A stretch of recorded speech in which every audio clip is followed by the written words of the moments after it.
Hello everyone. Raja Das, a 33-year-old Penchak Silat player from West Bengal, has made headlines by winning a gold medal at the Khelo India Beach Games 2026 held at Ghogla Beach. This victory comes after he defeated the defending champion, Prasanna Bendre, showcasing his remarkable skills in the sport. Raja has been a consistent performer at the national level, earning multiple medals throughout his career. When he is not training, Raja assists his father in supplying ice to local blood banks in Kolkata. His father, a street hawker for decades, has received support from Raja since his childhood, all while Raja pursues his passion for martial arts. Raja graduated in commerce and has always been drawn to martial arts, particularly Penchak Silat, which he discovered was included in the 2018 Asian Games.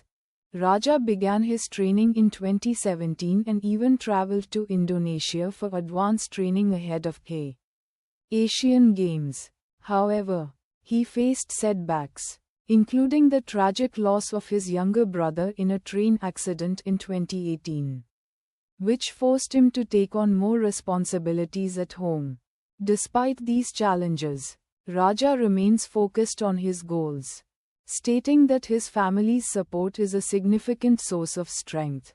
His recent gold medal at the Khelo India Beach Games adds to his impressive resume, which includes a silver medal at the 2025 Khelo India Beach Games and national golds in 2023, 2024, and 2025. Raja has also competed internationally, achieving notable finishes in various championships.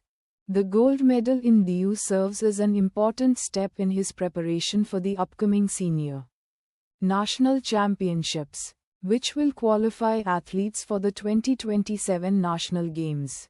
Raja is optimistic about his future, expressing his ambition to earn medals for India on the international stage, with confidence in the support he receives from the Federation and the government. Thanks for watching JMBDD News.